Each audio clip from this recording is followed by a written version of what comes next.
Hola, ¿cómo están? Bueno, bienvenidos, bienvenidas. La idea de grabar este pequeño video tiene que ver, o la idea es que sirva de enlace entre lo que veníamos viendo en las clases anteriores que tuvimos y el nuevo encuentro presencial que tendremos el próximo jueves de no mediar modificaciones.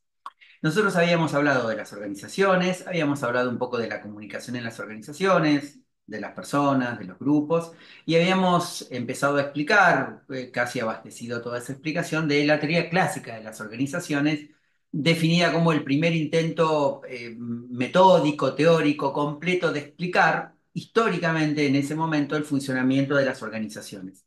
Habíamos dicho que esas organizaciones tenían que ver, y esa explicación tenía que ver con organizaciones que productivamente eran modernizadas, producto de los avances de la Segunda Revolución Industrial, producto de la mecanización, de los desarrollos industriales de la mecanización, y desde el aspecto de las personas, de la gran posibilidad de mano de obra que se ofertaba en los grandes centros urbanos, producto de las migraciones internas del campo hacia precisamente las ciudades.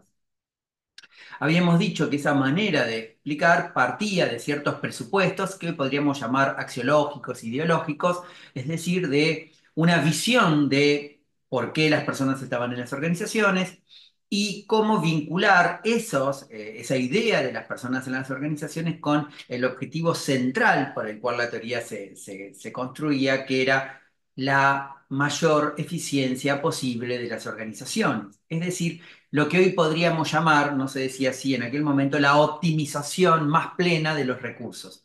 Esa optimización más plena de los recursos pasaba por una visión muy restringida del rol de las personas en las organizaciones.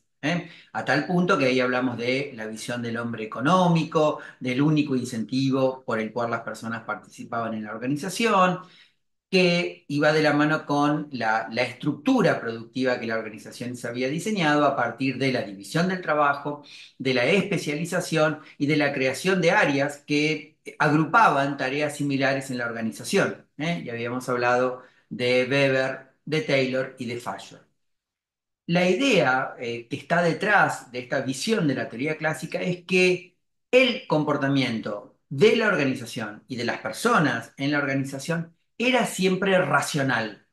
Es decir, que el comportamiento de los agentes, de los actores, de las personas y de la organización en sí misma, digamos, como entidad, siempre era racional, siempre se ajustaba a el mecanismo ideal que tenían a disposición. Eso en la teoría se llamó One Best Way, la mejor manera, pero no solo la mejor manera, la única mejor manera, ¿sí? Había una sola manera de lograr la mayor eficientización en las organizaciones.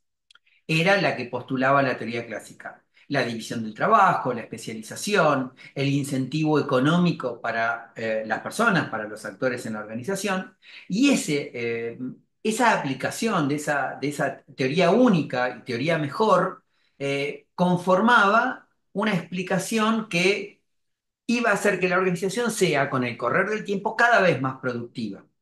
Y eso, la verdad, y creo que algo anticipamos, hasta 1930 funcionó así, año más, año menos, ¿no? Ustedes ya saben, porque han visto otras materias vinculadas con ciencias sociales, que cuando una crisis, cuando una situación social emerge, ese punto de que emerge, de que se hace, digamos, visible, tiene un correlato anterior en el que no fue visible, pero se fueron generando las condiciones para que esa situación social emerja, aparezca, ¿sí? Irrumpa y se presente como, hoy diríamos, disruptiva de lo que venía pasando. Entonces, esa única mejor manera que tenía la teoría clásica explicó, podríamos decir, adecuadamente gran parte de la vigencia teórica primordial de la teoría clásica. Pero esa racionalidad única tenía, por así decirlo, el mismo germen de su error, la idea de que el comportamiento de las organizaciones, pero fundamentalmente el comportamiento de las personas, podía universalizarse. Es decir, podía analizarse siempre y en todos los contextos de la misma manera. Ese es tal vez el punto más ciego, más flojo de esa racionalidad clásica. Entender que se podía uniformar, que se podía definir entre campos muy precisos cuál era la mejor opción de recursos siempre para las personas y siempre para la organización.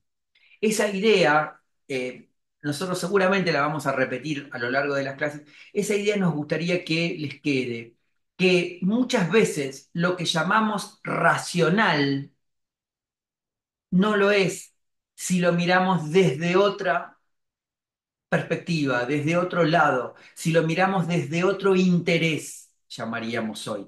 La escuela clásica no pensaba que había intereses divergentes, porque postulaba, uno podría decir de manera, ¿cómo decirlo?, muy lineal, muy unívoca, tal vez podríamos decir de manera muy autoritaria, que siempre las personas estaban en la organización por lo mismo y que siempre la organización resolvía las diferencias que se podían plantear en el proceso aplicando más de la misma receta, más de esa única mejor manera posible.